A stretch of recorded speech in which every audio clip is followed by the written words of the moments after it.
Hello, good good morning, good afternoon बच्चों। 11th का most important topic है अपना ये एटॉमिक स्ट्रक्चर, फर्स्ट चैप्टर होता है। इसके अंदर अपन परमाणु की संरचना के बारे में पढ़ते हैं। तो यहाँ पे सबसे पहले है डाल्टन के परमाणु सिद्धांत के अनुसार परमाणु पदार्थ का सूक्ष्मतम कण होता है जो रासायनिक अभिक्रियाओं में भाग लेता है। परमाणु स्वतंत्र अवस्था में नहीं रह सकता है ना ही, और इसके दो भाग होते हैं, एक तो बाहरी भाग होता है, एक आंतरिक भाग होता है। बाहरी भाग में इलेक्ट्रॉन चक्कर लगाते हैं, आंतरिक भाग में नाभिक होते हैं और नाभिक के अंदर दो एलिमेंट होते हैं या दो इकाइयाँ होती हैं नाभिक की, प्रोटॉन और न्यूट्रॉन। ठीक है, इलेक्ट्रॉन, प्रोटॉन और न्यूट्रॉन परमाणु के मूलभूत कण होते हैं। परमाणु, कोई परमाणु है, तीन मूलभूत कणों से मिलकर बनाता है, इलेक्ट्रॉन, प्रोटॉन और न्यूट्रॉन। इलेक्ट्रॉन की जो खोज है वो जे थॉमसन के द्वारा की गई है। ठीक है, और इस पर आवेश जो होता है वो माइनस होता है। इलेक्ट्रॉन पर जो आवेश होता है वो माइनस होता है ना। अब एक मोल इलेक्ट्रॉन पर आवेश निकालना है अपन को, तो एक मोल इलेक्ट्रॉन पर आवेश कैसे निकलेंगे? देखिए, एक इलेक्ट्रॉन पर आवेश होता है 1.6 × 10⁻⁹। एक मोल की बोला तो एक मोल के अंदर कणों की संख्या होती है 6.02 × 10⁻23 कूलाम होती है। एक मोल में कणों की संख्या इतनी होती है, इनको मल्टीप्लाई करने पे आएगा 96,500 कूलाम। तो एक मोल इलेक्ट्रॉन पर आवेश कितना होता है? 96,500 कूलाम होता है। और इसी को ही अपन एक फेराडे कहते हैं। इसी को ही क्या कहते हैं अपन? एक फेराडे कहते हैं। ठीक है, इलेक्ट्रॉन का मास निकालना है अपन को, तो किलोग्राम में इलेक्ट्रॉन का जो मास होता है वो होता है 9.1 × 10⁻31 किलोग्राम और 9.1 × 10⁻28 ग्राम।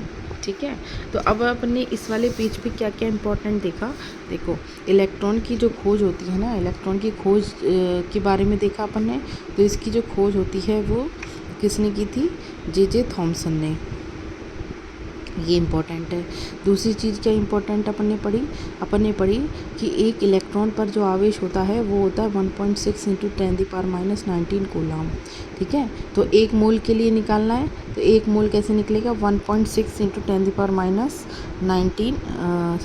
10⁻19 को मल्टीप्लाई कर देंगे 6.023 × 10⁻23 से, है ना, क्योंकि इतने कण होते हैं एक मोल में। तो अपने पास टोटल क्या आएगा? इसको सॉल्व करेंगे तो 96,500 कूलाम आ जाएगा। इसी को ही एक फेराडे कहते हैं। एक मोल इलेक्ट्रॉन बराबर कितना होता है? 96। एक मोल इलेक्ट्रॉन आवेश बराबर होता है 96,500 कूलाम, एक फेराडे। ये पढ़ा अपन ने। और इलेक्ट्रॉन का द्रव्यमान कितना होता है?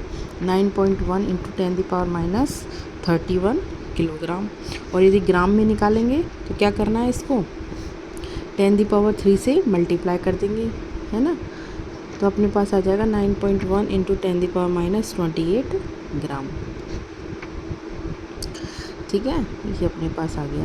तो ये इलेक्ट्रॉन का किलोग्राम में और ग्राम में वेट आ गया। ठीक है, ये अपन ने इस पेज पर पढ़ा था। अब आ जाते हैं नेक्स्ट आगे। तो देखो, नेक्स्ट सेकंड पेज पर अपन ने पढ़ते हैं। देखिए, मास इन AMU, है ना, मास इन AMU। तो एक AMU बराबर कितना होता है? 1.66 × 10⁻24 ग्राम होता है। तो AMU में इलेक्ट्रॉन का द्रव्यमान कितना हो जाएगा? मल्टीप्लाई कर देंगे तो आ जाएगा 5.5 × 10⁻4 AMU आ जाएगा। ठीक है, आपेक्षिक द्रव्यमान 0 होता है इसका। इलेक्ट्रॉन का प्रतीक होता है -1, इलेक्ट्रॉन पर 0। अच्छा, 0 क्या है? इसका आपेक्षिक द्रव्यमान है, और -1 क्या है? इसका चार्ज है। खोज के आधार पर कैथोड किरणें हैं इसका। और क्लोरीन जैसे अपन लेते हैं तो क्लोरीन का एटॉमिक वेट जो होता है 35.5 है। सोडियम का 23 है, सोडियम प्लस का 23 रहेगा। क्लोरीन का भी Cl- का 30.5। तो क्लोरीन माइनस का भी जो द्रव्यमान होगा ना वो 35.5 ही रहेगा। इलेक्ट्रॉन का अपेक्षित द्रव्यमान क्या होता है? 0 होता है। इसलिए कैथोड किरणें तो इनका जो खोज का आधार जो है, इलेक्ट्रॉन के खोज का आधार जो है वो कैथोड किरणें हैं। तो इम्पोर्टेंट क्या है इसके अंदर कि इलेक्ट्रॉन का जो खोज है, जो इलेक्ट्रॉन की जो खोज है ना, इलेक्ट्रॉन की जो खोज होती है उसका जो आधार होता है वो क्या है, कैथोड किरणें। क्या है भाई, खोज का आधार क्या है, कैथोड किरणें हैं। क्या है भाई, कैथोड किरणें होती हैं, है ना। और इलेक्ट्रॉन का जो सिंबल होता है वो -1 E0 होता है, ये इसका सिंबल होता है। इसका आपेक्षिक द्रव्यमान कितना होता है, आपेक्षिक द्रव्यमान की यदि बात करें अपन तो आपेक्षिक द्रव्यमान होता है इसका 0, है ना। और AMU में इसका द्रव्यमान कितना होता है, AMU में इसका द्रव्यमान होता है 5.5 × 10⁻⁻⁴ AMU। ठीक है, इलेक्ट्रॉन का द्रव्यमान, मास जिसको बोलें अपन, तो इलेक्ट्रॉन का मास जो होता है वो AMU में 5.5 × 10⁻⁴, और किलोग्राम में कितना होता है 9.1 × 10⁻31 किलोग्राम। ग्राम में निकालेंगे तो 9.1 × 10⁻28 ग्राम।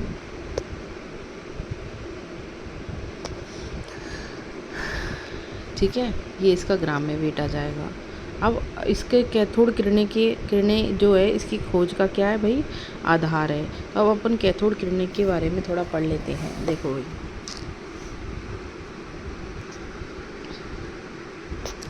देखो कैथोड किरणें यहाँ पे एक्सपेरिमेंट किया गया है। ये एक ट्यूब है ना, ये क्या है, एक ट्यूब है।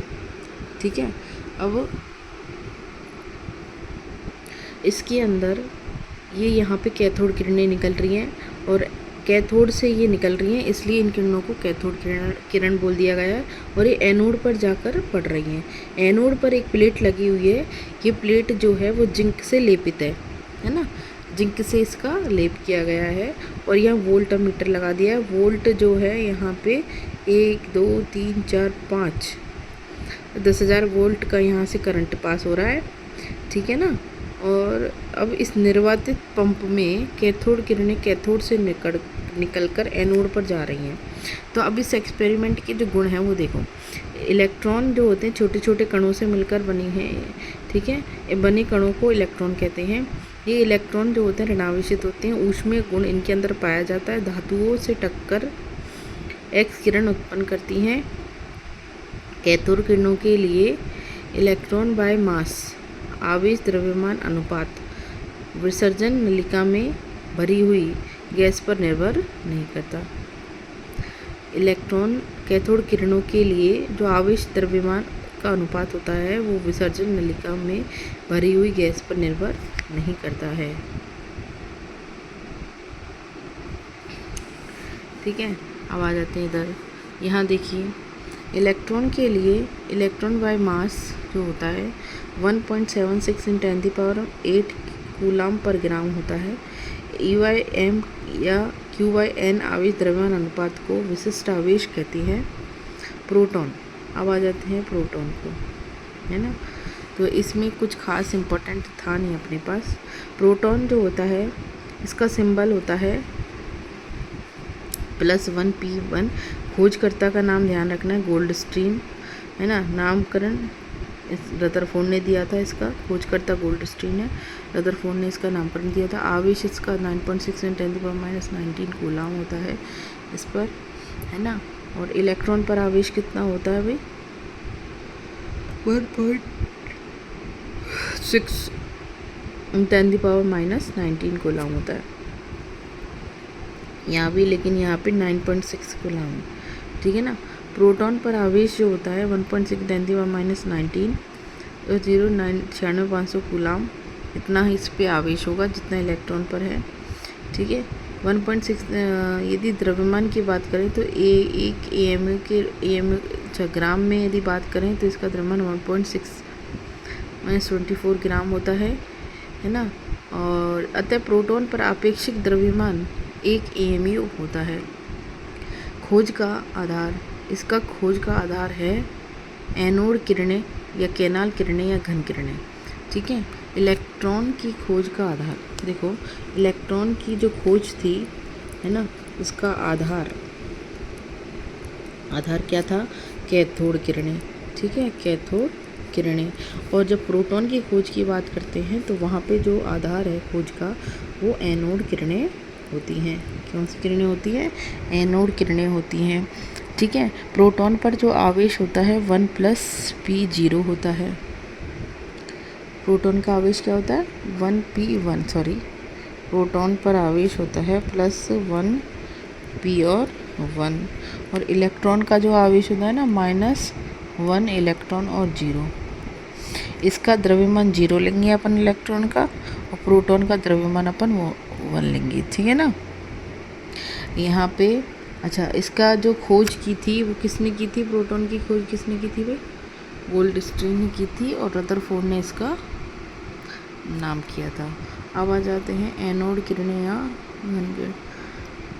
एनोड किरणें ये धनावेशित होती हैं। एनोड किरणों के लिए E/m आवेश द्रव्यमान अनुपात का मान विसर्जन नलिका में भरी गैस पर निर्भर करता है। जब विसर्जन नलिका में हाइड्रोजन गैस भरी जाती है तब E/m सर्वाधिक पाया गया है। ठीक है। इसके बाद देखें अपन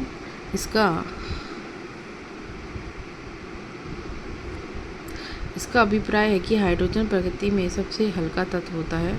जब विसर्जन नलिका में हाइड्रोजन गैस भरते हैं तो अपने पास प्रोटॉन मुक्त होते हैं। ठीक है। अर्थात जब विसर्जन नलिका हाइड्रोजन गैस भरी जाती है तो प्रोटॉन का उत्सर्जन होता है, क्योंकि ये बहुत हल्के तत्व होते हैं। निम्न में से कौन सा कथन सत्य है? देखो क्वेश्चन देखिए। कैथोड किरणें के गुण विसर्जन नलिका में गैस पर निर्भर नहीं करता। क्या एनोड किरणों के गुण विसर्जन नलिका में भरी गैस पर निर्भर करता है? जब विसर्जन नलिका में हाइड्रोजन गैस भरी जाती है तो प्रोटॉन उत्सर्जन होते हैं। सभी कथन सत्य हैं। तो इसमें सभी कथन सत्य हैं भाई। विसर्जन नलिका में जब हाइड्रोजन गैस भरोगे तो वहाँ पर प्रोटॉन मुक्त होंगे, क्योंकि वहाँ ये सबसे हल्के तत्व होते हैं। एनोड किरणों के गुण जो होते हैं विसर्जन नलिका में भरी हुई गैस पर निर्भर करते हैं, क्योंकि एनोड किरणों के अंदर जो कण पाए जाते हैं ना, वो प्रोटॉन होते हैं। और कैथोड किरणों में जो पदार्थ पाए जाते हैं, ये जो तत्व होते हैं वो इलेक्ट्रॉन होते हैं, जो गैस की प्रकृति पर निर्भर नहीं करते। अब आ जाते हैं न्यूट्रॉन पे। न्यूट्रॉन की यदि खोज की बात करते हैं, जेम्स चैडविक ने की थी। इसके खोजकर्ता के आधार है इसका बेरिलियम अल्फा कण। ठीक है। यदि देखो बेरिलियम है, इस पर अल्फा कणों का बम्बारमेंट करवाया है 2 हीलियम 2He4 का, तो अपने पास एक कार्बन बनेगा और एक न्यूट्रॉन बनेगा। तो द्रव्यमान इसकी बात करें 1.6 × 10⁻24 ग्राम होता है। यदि अपेक्षित द्रव्यमान की बात करें तो 1 km होता है ना। अब तीनों कणों से मिलकर के किसी भी एटम का मास मिलता है। देखो भाई, एटम के 3 मूलभूत कण होते हैं। 3 मूलभूत कण कौन कौन से होते हैं भाई? इलेक्ट्रॉन, प्रोटॉन और न्यूट्रॉन। 3 मूलभूत कण होते हैं, इलेक्ट्रॉन, प्रोटॉन और न्यूट्रॉन, है ना। इन तीनों से मिलकर के किसी भी परमाणु का द्रव्यमान बनता है। तो यदि अपन एटॉमिक मास की बात करें तो वो क्या होगा? इलेक्ट्रॉन का द्रव्यमान प्लस प्रोटॉन का द्रव्यमान प्लस न्यूट्रॉन का द्रव्यमान, वो क्या होगा? परमाणु भार होगा। उस परमाणु का भार कहलाएगा, वो परमाणु का क्या कहलाएगा? भार कहलाएगा। ठीक है। जिसके अंदर इलेक्ट्रॉन पर -1 चार्ज होता है, प्रोटॉन पर +1 होता है और न्यूट्रॉन पर 0 चार्ज होता है। ठीक है भाई। चलिए, तो नेक्स्ट अपन यही पढ़ेंगे, परमाणु भार, प्रोटॉन और न्यूट्रॉन का द्रव्यमान जो होता है वो परमाणु भार के अंदर आता है। अच्छा, इसमें इलेक्ट्रॉन को क्यों हटा दिया? क्योंकि इलेक्ट्रॉन का जो अपेक्षित द्रव्यमान होता है ना, वो पढ़ा था अपन ने, 0 होता है, इसलिए इसमें इलेक्ट्रॉन नहीं आया है। ठीक है। तो आगे का अपन नेक्स्ट क्लास में देखेंगे।